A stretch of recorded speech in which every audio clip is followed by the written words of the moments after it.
As a nephew of Andy Warhol, two of the most popular questions that I have been asked are, one, what is my favorite work of art by Andy Warhol? And two, what was it like growing up to have Andy Warhol as your uncle? So I'm going to address the second one first, although I think they're intertwined in some way. But I lived here in Pittsburgh all my life, but I would go up and visit my uncle on many occasions. It was great. You know, he was always there. He was present. He always liked to have our family visit. So I really got to develop a really nice personal relationship with Uncle Andy. And as a result of this, he really taught me from a personal perspective what's important in life. And you're probably thinking, okay, he taught you how to party and how to be aloof and eccentric. No, that wasn't the case. Actually, he really taught me through his own actions how to make a difference in life.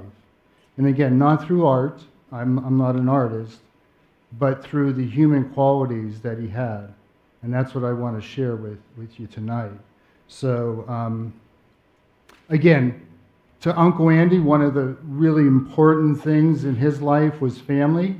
I love this picture because it speaks to that. He's surrounded. This is from his college years. If you've been to the museum, you would have saw it up on occasions up on the 7th floor. But he's surrounded by his two brothers, his aunt, his mother, my grandmother Julia, his niece and nephew.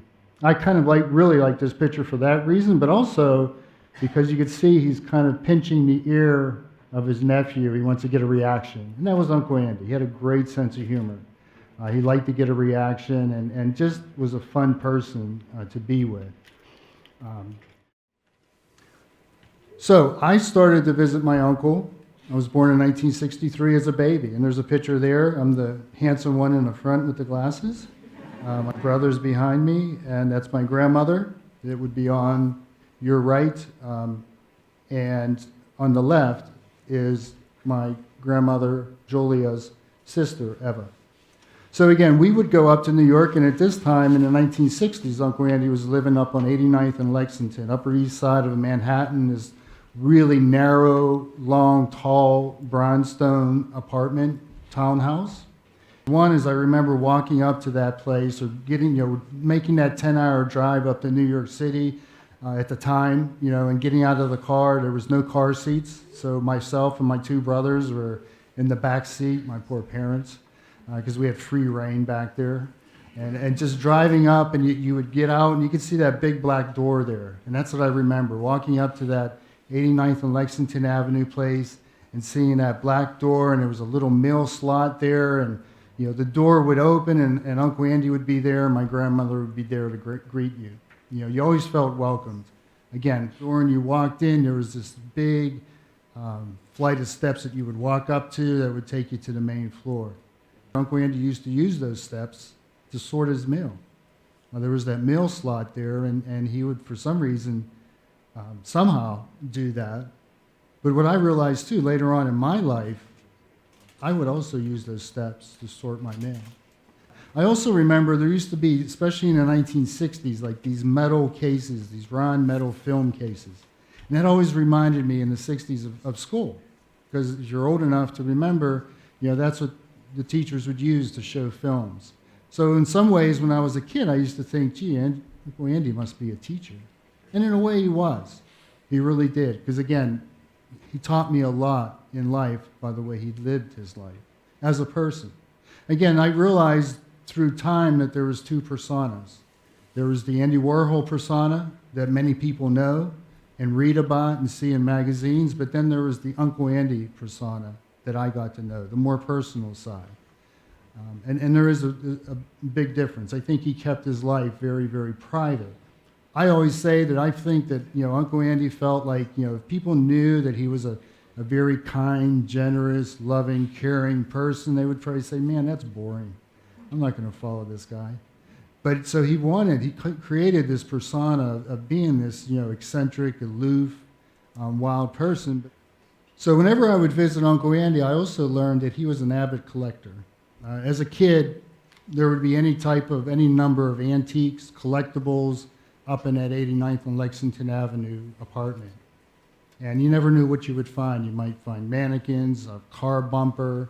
You might find this statue here, which we named Mr. Woodsy. It was large, it was wood, and we called it Mr. Woodsy. And that was the charm of going to visit Uncle Andy. Again, you never knew what you would find up at his place, and that's kind of what you would talk about driving up to New York. You know, gee, I wonder what new collectibles Uncle Andy has. And for Mr. Woodsy, I remember we'd run up to the third floor landing, and that was the topic of conversation. Wonder if Mr. Woodsy's still there. We'd run up to that third floor landing and see if he was there, and he was. And again, he was ominous. We were afraid of Mr. Woodsy, you know. But again, you know, whether it was, you know, a car bumper or he had this big crushed car statue, actually it was a work of art. You were just amazed by these different collectibles that Uncle Andy had. And this is really where he taught me his compassion and his patience, because those became our toys. You know, we would go ahead and we'd play with them, and he was fine with it.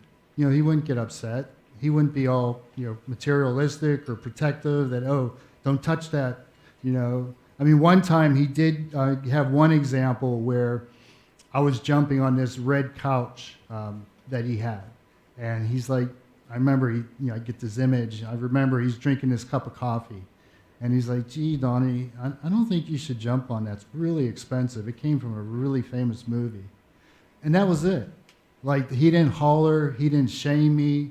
You know, he was just so kind and compassionate and patient, really. I mean, I have 2 older brothers, and imagine going up. And we did sleep at his place. So there was a little guest room up on the 3rd floor, and that's where his bedroom was as well, on the 3rd floor. And we would sleep there. So again, to have myself, my 2 older brothers running around, and now I think back, man, would I even be able to do that now? You know, like I sometimes run out of patience with my son, who's 15 years old, and when he was younger. So Uncle Andy, you know, he demonstrated that to me, how to be kind and patient. So this is a picture of Uncle Andy in the 1960s, late 1960s, and you can see completely comfortable in his PJs. This would have been in his 89th and Lexington apartment on the Upper East Side, that same one. On this occasion, he had given my older brother a Kodak Instamatic camera, so Jeff figured, I'll take my first picture of Uncle Andy. So it's a real candid shot. I think Uncle Andy would love it, actually, because he always liked to catch you off guard, you know, surprise you. And Jeff was able to do that. But you can see how calm and relaxed, and that made me feel very welcome when I came up to see Uncle Andy. And he was always so concerned about your life, you know, how you're doing, what's new in your life, how's school going. And that just meant a lot to me, you know, because again, I grew up in an era at that time where kids should be seen and not heard, right? Way back in the old day. And for Uncle Andy, it wasn't like that. It didn't matter how old you are. You know, I was just a kid, but he was totally just concerned, you know, about my life. And again, that meant a lot to me, and I try to pass that on and show that same type of interest and non-dismissal of either kids or other people. So he was very inclusive in that way. And this is a picture of Uncle Andy and myself in 1986. And on this occasion, we went to visit Uncle Andy, and he took us to his studio. And I was walking around the studio, and I'm noticing, again, 1986, the context is important, but his staff was using Rolodexes and typewriters. And I'm looking around, I'm like, okay, this is how I'm going to kind of get Uncle Andy back. You know, he always likes to prank us. I was like, Uncle Andy, you can't be using these Rolodexes and typewriters. You're Andy Warhol. You should be on the cutting edge. You need to be computerized. I said, I'm happy to come up and computerize, you know, your staff. Because again, he had done so much for me, I thought that's the least I can do. And he said, okay, you're hired. So, and that was a real learning experience too, you know, working for Uncle Andy. Thank God this was 86, so this is like 6 months before he passed away. But this gave me an opportunity to get even closer to Uncle Andy. And again, he really taught me, too, the value of hard work, because I saw him. He would come in the morning and he would stay late at night. He would expect the most out of each worker, even me as a nephew. It's not like I came in there and he said, oh, you're my nephew, so I'm going to make you a manager or a director. No, he told me, he made it very clear, you're going to start at the bottom. You're going to start at an entry-level position, and you'll work your way up. You'll earn your way. So that was, again, a lesson that he didn't want to give me any illusion of what it's like to be successful, or what it takes to be successful. And because he knew that's what he did. He started at the bottom, and he worked his way up. So again, that was just a wonderful experience. Also, my father would call Uncle Andy every Sunday. Ever since Uncle Andy moved to New York in the early 50s, Dad would call Uncle Andy every Sunday. The ritual in our house was that you would go to church, come home, eat lunch, and you didn't go out until you said hi to Uncle Andy, because Dad would call him every Sunday. So that was great too. You talk about non-selfish with your time. I'm maybe 12, 13, 16 years old, whatever the age was. I would get on the phone. Hi, Uncle Andy, how you doing? Oh, good. What's new with school? It's like he didn't have kids, but we became his kids. And again, I really appreciate the time that he took to make me feel important. And, again, we were relevant, and he was really invested in us. So, and two, I remember one of those occasions, he said, he knew I liked baseball. He said, oh, Donnie, I'm going to be painting Pete Rose's portrait. Do you want me to get his autograph? It's like, oh, yeah, come on, you got to do that. And again, I can't imagine Uncle Andy going up to Pete Rose and, being like a fanboy and saying, hey, could I have your autograph? But again, he did that because he wanted to make me happy. He put his own self aside, and I know. And it happened with other celebrities too. He always loved to do that. He'd love to throw a name on and say, oh, I could get you an autograph. Now, on the flip side, I also learned that Uncle Andy was very, very humble. Because if I tried to initiate a conversation with him, as a teenager, I'm visiting Uncle Andy. Hey, Uncle Andy, what's Mick Jagger like? I saw you in a magazine with Richard Gere. What's he like? Man? Is he cool or what? Oh, Uncle Andy would give that classic Andy Warhol. Oh, he's fun, yeah. What's new with you? He would just turn the conversation around. A lot of people ask me what did your uncle tell you why he painted the Camel soup can or, the Brillo box or the endangered species or whatever the case may be, whatever painting. And he never wanted to talk about himself. He would give you that classic Andy Warhol, oh, I was just bored and I painted it. What's new in Pittsburgh? Again, just he showed me that humility. And also, Uncle Andy just never changed. From the earliest age that I remember visiting Uncle Andy until right before he died, he was the same person.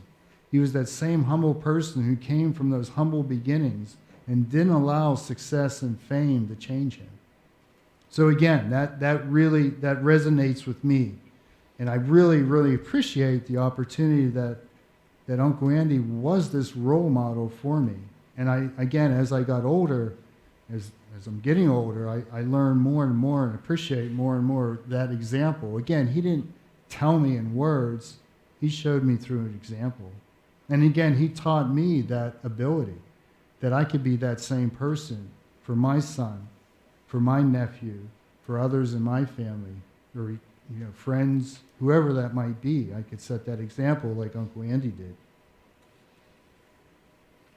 So also when I was in high school, I remember that that would really be cool if Uncle Andy did my portrait.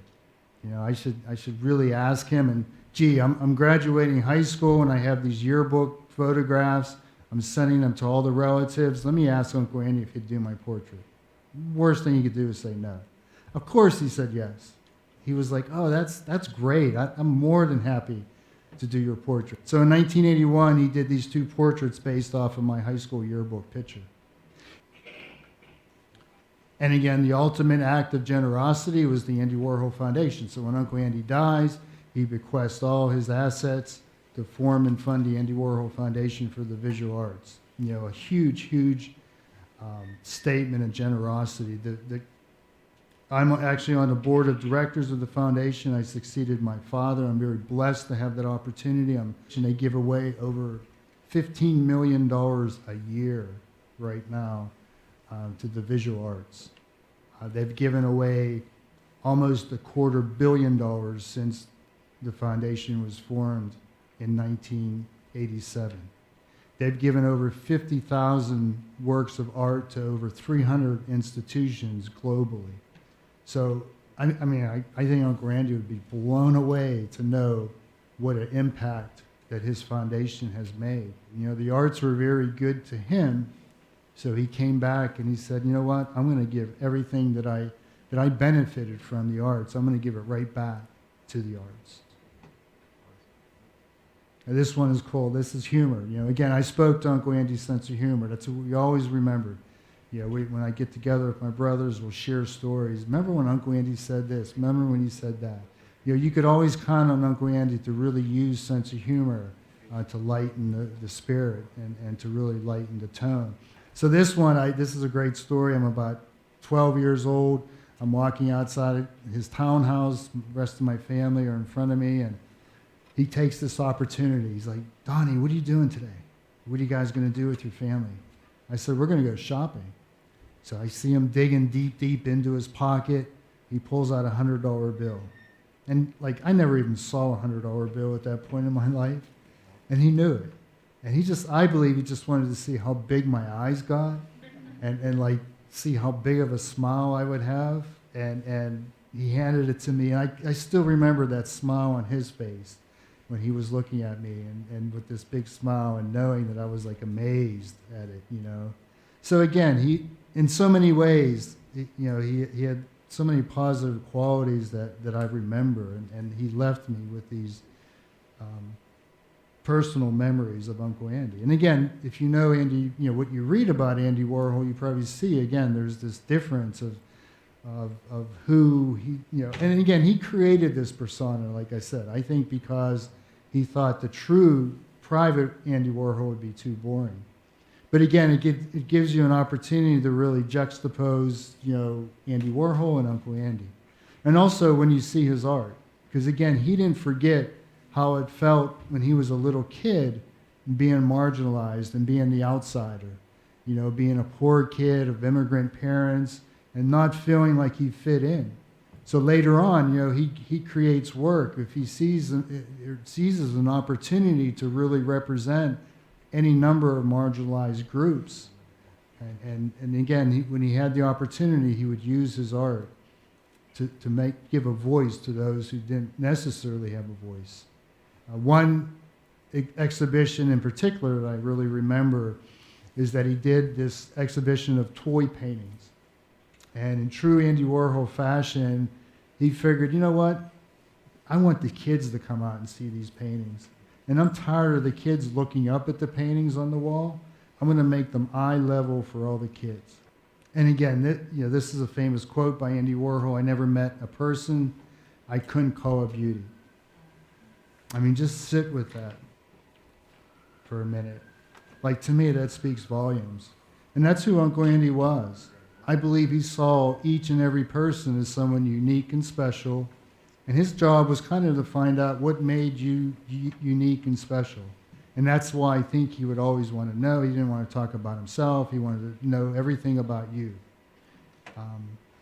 So yeah, that to me is, you know, again, just speaks volumes of who Uncle Andy was. And to me, that's the way I look at people. You know, we live in a world, too, it's so divisive right now. And this person, this group, you know, this is what's wrong with them and blah, blah, blah. Change that. You know, look at, like Andy Warhol did, that each person is unique. And what makes them unique? Each person is special.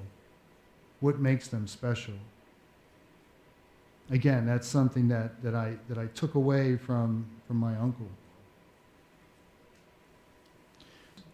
Again, when you think of Uncle Andy, you might think of Campbell soup cans, Marilyn Monroe's, long black and white movies with no plot, or Studio 54. But when I think of Andy Warhol or Uncle Andy, I really think of someone whose family was important, someone who was very humble, generous, caring, patient, and kind. So again, if you have that opportunity in your family or through friends to set that example, don't let that get away. It's a great opportunity to make a big impact like my uncle had on me. Thank you.